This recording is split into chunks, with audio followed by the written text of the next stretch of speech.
നിങ്ങൾ ഏതെങ്കിലും വിസ്ഡം കമ്പനിയിൽപ്പെട്ട ഏതെങ്കിലും ആളോട് പരിചയമുണ്ടെങ്കിൽ, നിങ്ങളുടെ സുഹൃത്തുക്കളിലോ ബന്ധുക്കളിലോ കുടുംബങ്ങളിലോ അയൽക്കാരുടെ കൂട്ടത്തിലോ വിസ്ഡം കൂട്ടത്തിൽപ്പെട്ട ആരെങ്കിലും ഉണ്ടെങ്കിൽ നിങ്ങൾ ചോദിക്കേണ്ടുന്നൊരു ചോദ്യം. അസ്സലാമു അലൈക്കും വറഹ്മത്തുള്ളാഹി. സഹോദരന്മാരെ, ഇവിടെ ഷെരീഫ് മേലത്തിൽ യഥാർത്ഥ വിഷയം ചർച്ച ചെയ്തുകൊണ്ട് പിടിച്ചു നിൽക്കാൻ കഴിയില്ല എന്ന തിരിച്ചറിവാണ് ഇയാളെപ്പോലുള്ള ആളുകളെ ഇങ്ങനെ കളവ് പറയാൻ പ്രേരിപ്പിക്കുന്നത് എന്ന യാഥാർത്ഥ്യം നിങ്ങളെ ബോധ്യപ്പെടുത്തുമാറാണ് ഇദ്ദേഹം ഇവിടെ മുജാഹിദുകളെ കാണുമ്പോൾ ചോദിക്കാൻ വേണ്ടി പറഞ്ഞു കൊടുക്കുന്ന ചോദ്യം. അത് നിങ്ങളൊന്ന് കേൾക്കുക, എന്നിട്ട് നമുക്ക് ആ വിഷയത്തിലേക്ക് വരാം. അദ്ദേഹം പറയുന്നത്, അള്ളാഹുവിന് പുറമെ വിളിച്ചു സഹായം തേടിയാൽ ശിർക്കാവുകയില്ല എന്ന് പറയാൻ മുമ്പ് കോഴിച്ചനയിലെ ചോദ്യ ആയത്ത് ഇപ്പോൾ നിങ്ങൾ ഓതുമോ എന്നൊരു ചോദ്യം നിങ്ങൾ ഇവരെ കാണുമ്പോൾ ചോദിക്കണം എന്ന നിലയിലാണ് ഇദ്ദേഹം സംസാരിക്കുന്നത്. വാസ്തവത്തിൽ എന്തിനാണ് ഈ ആയത്ത് അവിടെ ഓതിയത് എന്നത് ആളുകളുടെ മനസ്സിൽ തെറ്റിദ്ധരിപ്പിക്കാൻ വേണ്ടി ബോധപൂർവം നടത്തുന്ന ഒരു വിഫല ശ്രമം മാത്രമാണ് എന്ന് ഷെരീഫ് മേലത്തിനോട് നമ്മൾ സൂചിപ്പിക്കുകയാണ്. ഇത് ഏറ്റുപിടിച്ച് കൊണ്ടു നടക്കുന്ന മുഴുവൻ ആളുകളോടും ഇവിടെ യഥാർത്ഥ വിഷയത്തിൽ നിന്ന് കുതറിച്ചാടി ആളുകളെ കബളിപ്പിക്കാനും തെറ്റിദ്ധരിപ്പിക്കാനും കളവ് പറഞ്ഞുകൊണ്ടല്ലാതെ പിടിച്ചു നിൽക്കാൻ തങ്ങൾക്ക് സാധ്യമല്ല എന്നതുകൊണ്ടാണ് ഇങ്ങനെ ഇവർ കളവ് പറഞ്ഞുകൊണ്ടിരിക്കുന്നത്. നമുക്ക് അദ്ദേഹത്തിൻ്റെ ചോദ്യത്തിലേക്ക് വരാം. അദ്ദേഹം ആളുകൾക്ക് പറഞ്ഞു കൊടുക്കുന്ന ആ ചോദ്യം കേട്ടതിന് ശേഷം നമുക്ക് അതിന്റെ യാഥാർത്ഥ്യമെന്ത് എന്ന് വിശദീകരിക്കാം. അള്ളാഹു അല്ലാതെ ജിന്നിനെ വിളിച്ച് സഹായം തേടുമ്പോൾ ഷിർക്കാവൂല എന്ന് പറയാൻ നിങ്ങൾ ഓതിയ തെളിവ് ഓതിയ ആയത്താണ് സൂറത്ത് അൻആമിലെ 128 ആയത്ത്. കേട്ടില്ലേ സഹോദരന്മാരെ? അള്ളാഹുവിനോടല്ലാതെ ജിന്നുകളോട് സഹായം തേടിയാൽ ഷിർക്കാവുകയില്ല എന്ന് ഫൈസൽ മൗലവി അതിനാണ് അവിടെ ആയത്തോതിയത്. അള്ളാഹുവിനോട് നടത്തേണ്ട ആ ഇസ്തിആനത്ത് ഏത് മനുഷ്യനോടാണെങ്കിലും മലക്കിനോടാണെങ്കിലും ജിന്നിനോടാണെങ്കിലും ഏത് സൃഷ്ടിയോട് നടത്തിയാലും അത് ഷിർക്കാണ് എന്നാണ് അവിടെ പഠിപ്പിച്ചത്. എന്തിനാണ് ഇങ്ങനെ കളവ് പറയുന്നത്?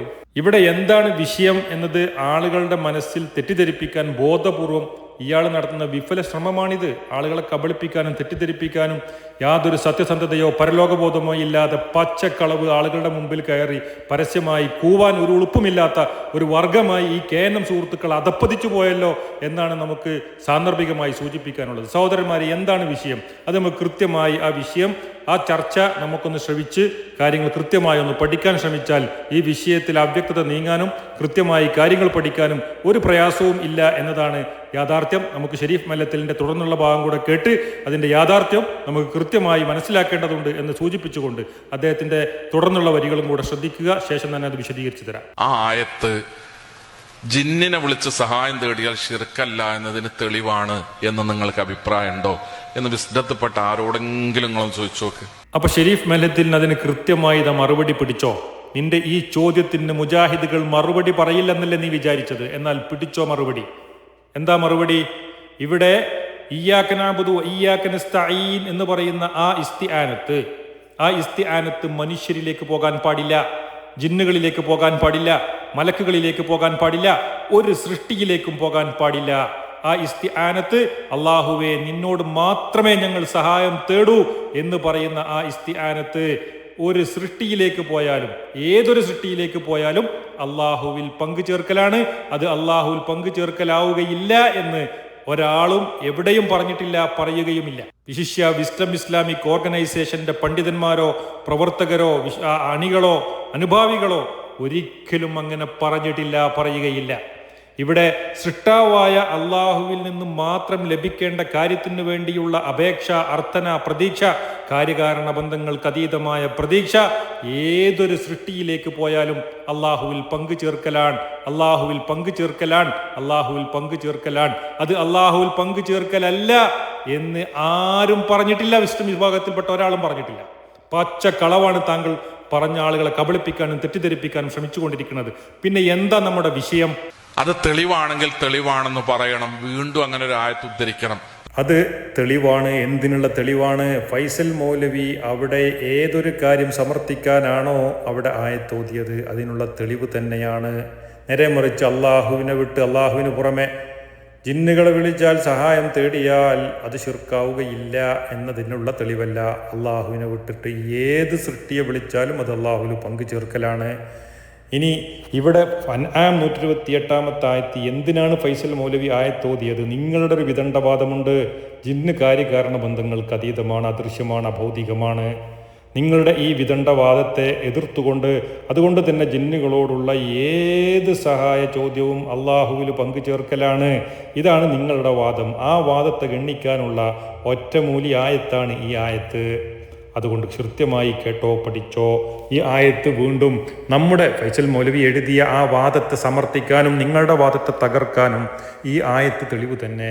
വയൗമ യഹ്ശുറുഹും ജമീഅൻ യാ മഅശറൽ ജിന്നി ഖദ് ഇസ്തക്സർതും മിനൽ ഇൻസ് വഖാല ഔലിയാഉഹും മിനൽ ഇൻസ് ربنا استمتع بعضنا ببعض وبلغنا أجلنا الذي أجلت لنا قال النار مثواكم خالدين فيها إلا ما شاء الله إن ربك ഹക്കീമുൻ അലീം. ഈ ആയത്ത് വീണ്ടും വീണ്ടും ഒരു 10,000 വട്ടം ഓതാൻ മുജാഹിദുകളെ സംബന്ധിച്ചിടത്തോളം പ്രയാസമില്ല. ഇത് അള്ളാഹുവിൻ്റെ വചനമാണ്, അള്ളാഹുവിൻ്റെ കലാമാണ്. മുജാഹിദുകളായ പ്രവർത്തകർക്ക് ഈ ആയത്ത് നെഞ്ചിലേറ്റാൻ ഒരു പ്രയാസവും ഇല്ല. ഈ ആയത്തിൽ പറഞ്ഞ ആശയം നെഞ്ചിലേറ്റാൻ ഒരു പ്രയാസവും ഇല്ല. ഈ ആയത്തിൽ എന്താണ് പറയുന്നത്? മനുഷ്യനെ സംബന്ധിച്ച് അദൃശ്യവും അബൗദികവുമായ ജിന്ന് ഏതാണ്? ഈ അബൗദികം കാര്യകാരണ ബന്ധങ്ങൾക്ക് അതീതം എന്ന അർത്ഥത്തിലല്ല, നേരെ മറിച്ച് കണ്ണിൽ കാണാത്ത മനുഷ്യൻ്റെ പഞ്ചേന്ദ്രിയങ്ങൾക്ക് അപ്പുറമുള്ള ഈ ജിന്ന്, ആ ജിന്നുകളുമായി മനുഷ്യർ പരസ്പരം ഉപകാരമെടുക്കുന്നു എന്ന് വിശുദ്ധ ഖുർആൻ. എങ്ങനെയാണോ കാര്യകാരണ ബന്ധമില്ലാതെ ഒരു ഉപകാരമെടുക്കൽ ഉണ്ടാവുക എന്ന് ഫൈസൽ മൗലവി കോഴിച്ചന സംവാദം ദുർവ്യാഖ്യാനിച്ചതാണ്, ആയത്ത് തെറ്റിദ്ധരിപ്പിച്ചതാണ്, ദുർവ്യാഖ്യാനിച്ചതാണെന്ന് സമർത്ഥിക്കാൻ വന്ന അബ്ദുറഹ്മാൻ സലഫിയോട് പത്തപ്പരിയത്ത് വെച്ച് ചോദിച്ചിട്ട് അതിന് മറുപടി പറയാൻ അബ്ദുറഹ്മാൻ സലഫിക്ക് സാധിച്ചോ? അദ്ദേഹത്തിന് സാധിച്ചില്ലെന്ന് പോട്ടെ, എന്നാൽ ഈ ഷെരീഫ് മേലേത്തിലെന്ന് പറയുന്ന ഇപ്പോഴത്തെ ഈ വായാടി ഉണ്ടല്ലോ, ആ വായാടിക്ക് മറുപടി പറയാൻ സാധിക്കുമോ? മനുഷ്യനെ സംബന്ധിച്ച് കാര്യകാരണ ബന്ധമില്ലാതെ ഒരു ജിന്നിന് അങ്ങനെ ഒരു ഉപകാരമെടുക്കൽ, ജിന്നിൽ നിന്നൊരു ഉപകാരമെടുക്കൽ ഉണ്ടാകുമെന്ന് വിശ്വസിക്കൽ തന്നെ ശിർക്കല്ലേ? അപ്പോൾ നിങ്ങളുടെ വാദത്തെ തകർത്ത് തരിപ്പണമാക്കുകയല്ലേ ഈ ആയത്തിലൂടെ ചെയ്യുന്നത്? അഥവാ മനുഷ്യനും ജിന്നും തമ്മിൽ പരസ്പരം ഉപകാരമെടുക്കുന്നതിൽ ശിർക്കായതും ശിർക്കല്ലാത്തതും ഉണ്ട്. ആ ഉപകാരമെടുക്കലിൽ സഹായത്തേട്ടം പെടില്ല എന്നുണ്ടോ? സഹായത്തേട്ടം പെടില്ല എന്നുണ്ടോ? അത് നിങ്ങൾ വ്യക്തമാക്കണം. സഹായം ചോദിക്കുമ്പോൾ സൃഷ്ടാവായ അള്ളാഹുവിനോട് ചോദിക്കുന്ന ചോദ്യമാണോ അത് ശിർക്കാണ്? എന്നാൽ സൃഷ്ടികളോട് ചോദിക്കേണ്ട ചോദ്യം, മനുഷ്യരുടെ കൈക്ക് സാധിപ്പിച്ച് കിട്ടേണ്ട കാര്യം ആ മനുഷ്യേതര സൃഷ്ടിയോടൊരാൾ ചോദിച്ചാൽ, കാര്യകാരണ ബന്ധത്തിൻ്റെ അടിസ്ഥാനത്തിൽ പ്രതീക്ഷിച്ചാൽ, അതിനെ അള്ളാഹുവിൽ പങ്കുചേർത്തു എന്ന് പറയുന്നവൻ അള്ളാഹുവിനെ കളിയാക്കുകയാണ്, പരിഹസിക്കുകയാണ്. അതുകൊണ്ടാണ് ഇയ്യാക നഅ്ബുദു വ ഇയ്യാക നസ്തഈൻ എന്ന് പറയുന്ന ഇസ്തിആനത്ത്. ആ ഇസ്തിആനത്ത് സൃഷ്ടികളോട് ആരോടും പാടില്ല, മനുഷ്യരോടും പാടില്ല. പിന്നെ മനുഷ്യരോട് അനുവദിച്ചത് എന്താണ്? കാര്യകാരണ ബന്ധത്തിൻ്റെ അടിസ്ഥാനത്തിലുള്ള ഇസ്തിആനത്താണ്. മനുഷ്യരോട് അനുവദിച്ച ആ ഇസ്തിആനത്ത് മനുഷ്യരെ വിട്ട് മനുഷ്യരെ കൈക്ക് കിട്ടേണ്ട കാര്യത്തിന് മനുഷ്യരെ പ്രതീക്ഷിക്കുന്നതിന് പരം ഒരാൾ ശബ്ദം കേൾപ്പിച്ച അല്ലെങ്കിൽ ഉണ്ടെന്ന് വിചാരിക്കുന്ന ഏതെങ്കിലും ഒരു സൃഷ്ടിയോട് ചോദിച്ചാൽ തന്നെ അത് അള്ളാഹുവിൽ പങ്കു ചേർത്തു എന്ന് പറയുന്നവൻ അള്ളാഹുവിനെ സൃഷ്ടികളിലേക്ക് ഇകഴ്ത്തി പരിഹസിച്ച് കുഫ്രിയത്തിൻ്റെ വർത്തമാനമല്ലേ പറയുന്നത് എന്ന് ഷെരീഫ് മേലേത്തിൽ സാഹിബെ നിങ്ങൾ വിശദീകരിക്കണമെന്ന് നമ്മൾ മുമ്പ് പറഞ്ഞതാണ്. ഈ ആയത്തിൻ്റെ അടിസ്ഥാനത്തിൽ നിങ്ങളുടെ വാദത്തെ തകർത്ത് തരിപ്പണമാക്കുന്ന ആയത്താണ് അൻആം 128 ആയത്ത്. അതുകൊണ്ട് കൃത്യമായി ആ വിഷയം ആയത്തുദ്ധരിച്ച് അതിൻ്റെ അർത്ഥം പറഞ്ഞ് വിശദീകരണം പറഞ്ഞ് സ്ഥാപിക്കാൻ ഷെരീഫ് മേലേത്തിൽ സാഹിബെ താനിക്ക് ആർജവമുണ്ടോ, താങ്കൾക്ക് ആർജവമുണ്ടോ എന്ന് ചോദിക്കാൻ ഞാൻ ഈ സന്ദർഭം ഇവിടെ ഉപയോഗപ്പെടുത്തുകയാണ്. കേൾക്കുമെങ്കിൽ, ഈ ശബ്ദം കേൾക്കുമെങ്കിൽ താങ്കൾ ഇതിനൊന്ന് വിശദീകരണം നൽകണം. നമ്മൾ സുന്നികളോട് ഇന്നത് ശിർക്കാണ് എന്ന് പറയുമ്പോൾ നമ്മൾ ആയത്തോതും ഇയ്യാക നഅ്ബുദു വ ഇയ്യാക നസ്തഈൻ ഇൻ തദ്ഉഹും ലാ യസ്മഉ ദുആഅകും. നിങ്ങൾ അവരെ വിളിച്ച് പ്രാർത്ഥിച്ചാൽ അവർ നിങ്ങളുടെ പ്രാർത്ഥന കേൾക്കൂല. ഖുർആനുള്ള ആയത്തെ എത്ര വട്ടം വേണമെങ്കിൽ നമ്മൾ ആവർത്തിച്ചോതും. ഇവിടെ സമസ്തക്കാരോട് നമ്മളൊരു ആയത്തോതുമ്പോൾ അതിൻ്റെ എല്ലാ വശങ്ങളും പറഞ്ഞുകൊണ്ട് നമ്മളത് വിശദീകരിച്ച് കൊടുക്കാറുമുണ്ട്. ഇവിടെ 2012 നിങ്ങൾ നിങ്ങളുടെ പുതിയ വിദണ്ഡവാദത്തെ സ്ഥാപിക്കാൻ, സമർത്ഥിക്കാൻ വിശുദ്ധ ഖുർആനിലെ എല്ലാ പിഴച്ച കക്ഷികളും ദുർവ്യാഖ്യാനിച്ച ആ ആയത്ത് തന്നെ നിങ്ങളും ദുർവ്യാഖ്യാനിച്ചു. അതെന്താണ്? ഇയ്യാക നഅ്ബുദു വ ഇയ്യാക നസ്തഈൻ എന്ന് പറയുന്ന ആ ഇസ്തിആനത്ത്. ആ ഇസ്തിആനത്തിൽ മനുഷ്യർക്ക് ഇസ്തിസ്നാ ഉണ്ട് എന്ന പച്ചക്കളവ്. ഒരു സൃഷ്ടിക്കും അള്ളാഹു ഇസ്തിസ്നാ നൽകിയിട്ടില്ലാത്ത അള്ളാഹുവിന് മാത്രം എന്ന് പറഞ്ഞ ആ ആയത്തിൽ പോലും നിങ്ങൾ കൈവച്ചു. സകല പിഴച്ച കക്ഷികളും കൈവച്ചതുപോലെ തന്നെ നിങ്ങളും കൈവച്ചു. അബ്ദുറഹ്മാൻ സലഫി കൈവച്ചു, എം അക്ബർ സാഹിബ് കൈവച്ചു, അബൂബക്കർ ഇടത്തനാട്ടുകര കൈവച്ചു. എന്നിട്ട് അതുപോലെ അന്ന് അബ്ദുറഹ്മാൻ സലഫി, എം അക്ബറും അബൂബക്കർ ഇടത്തനാട്ടുകരയും ഒക്കെ പറഞ്ഞതുപോലെ നോമ്പിൽ ഇസ്തിസ്നാ ഉള്ളതുപോലെ, അഥവാ രോഗികൾക്കും യാത്രക്കാർക്കും നോമ്പെടുക്കേണ്ടതില്ല.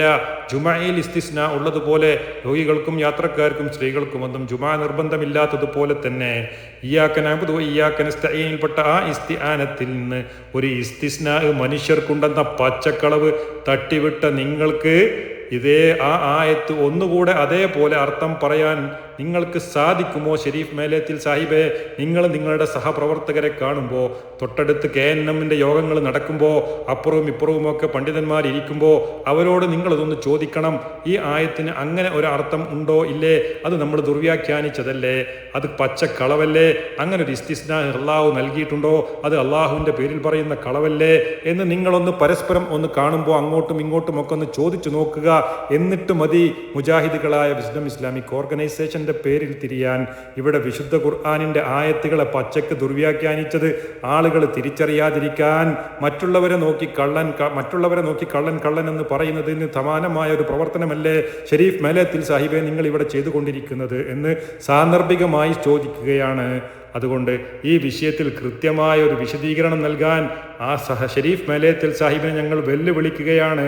അല്ലാതെ വെറുതെ വിടുവായിത്തും വിളമ്പിയിട്ട് പോകാൻ മുജാഹിദുകൾ അനുവദിക്കില്ല എന്ന് സാന്ദർഭികമായി സൂചിപ്പിക്കുന്നു. അസ്സലാമു അലൈക്കും വറഹ്മത്തുള്ളാഹി വബറകാതുഹു.